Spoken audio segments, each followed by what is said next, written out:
सवाल का वो जवाब नहीं, एक सेकंड में दोहरा रही हूँ। राहुल गांधी कह रहे हैं कि इंस्टीट्यूशन जब एक बार हाथ में आ जाते हैं तो चुनाव जीतना आसान हो जाता है। मुझे दो इंस्टीट्यूशन और मैं बताता हूँ जीत किसे कहते हैं, जीतना किसे कहते हैं। प्रधानमंत्री जब मोदी बने थे उससे पहले कहां उनके हाथ में कोई इंस्टीट्यूशन था? ईडी कब थी उनके हाथ में, सीबीआई कब थी? वो तो सब आपके हाथ में थी, फिर क्यों चुनाव आप नहीं जीत पाए 2014 में? बोलिए सर। हाय फ्रेंड्स, स्वागत है आपका रैंडम न्यूज़ दुनिया चैनल पर। आज हम देखेंगे कि रूबिका और सुधांशु ने मिलकर कांग्रेसियों की कैसी पोल खोली है। इनको सत्ता कैसे भी चाहिए, सत्ता के लिए कुछ भी करेंगे। तो चलिए ये वीडियो देखते हैं, और चैनल को सब्सक्राइब नहीं किया है तो कर लीजिएगा।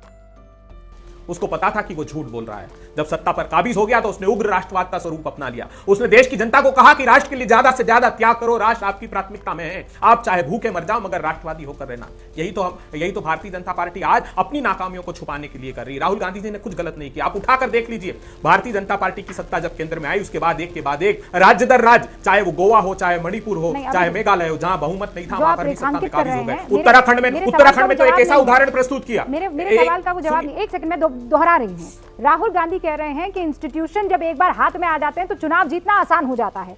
मुझे दो इंस्टीट्यूशन और मैं बताता हूं जीत किसे कहते हैं, जीतना किसे कहते हैं।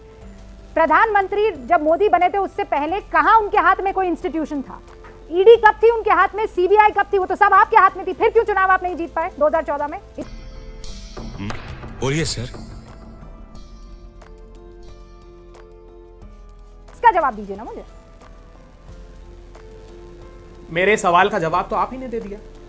अगर हमारा व्यवहार नाजीवादियों की तरह होता तो क्या ये सत्ता में आ पाते? हम तो प्रजातंत्रवादी थे, इसीलिए तो सत्ता का परिवर्तन हुआ। पीड़ा यह है लोकतांत्रिक राजवंश के राजकुमार की, यह समस्या है। अब रही बात, इनको इंस्टीट्यूशंस की बात कही, बहुत अच्छी बात कही। मैं रूबिका जी देश के सामने बताना चाहता हूं, वाकई जब तक इंस्टीट्यूशन इनके पास थे, निर्बाध सत्ता 40 साल चली। जो इंस्टीट्यूशन डेमोक्रेटिक होते चले गए, आप तो उठा के देख लीजिए। जब तक बैलेट पेपर से चुनाव होते रहे, बूथ कैप्चरिंग होते रही, कांग्रेस की सत्ता। जैसे ईवीएम आई, कांग्रेस की सत्ता खड़खड़ाने लगी। जब तक इलेक्शन कमीशन टीएन सेशन से पहले केवल मिट्टी के माधव बनकर बैठा रहता था, कांग्रेस की सत्ता। 91 के ही चुनाव में हम 120 सीटें प्राप्त करके आए। जब सीसीटीवी लग गए हर पोलिंग बूथ पे, सेंट्रल पैरामिलिट्री फोर्सेस के साथ साथ सीसीटीवी भी, अब कोई कुछ नहीं कर सकता था, हमारी सत्ता आने लगी। जब एक ही मीडिया था, जो सरकार चाहती थी वही बोलता था, तो इनकी सत्ता थी। जैसे ही मीडिया ओपन हो गया, हमारी सत्ता होने लगी। क्या हुआ? What's happening?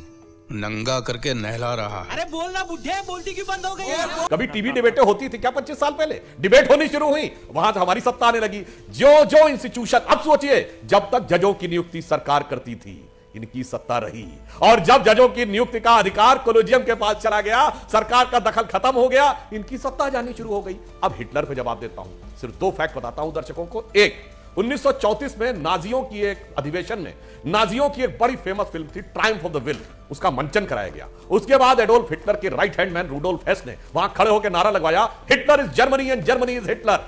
ठीक यही नारा 1975 में कांग्रेस के तत्कालीन अध्यक्ष देवकांत बरुआ ने लगाया, India is Indira and Indira is India.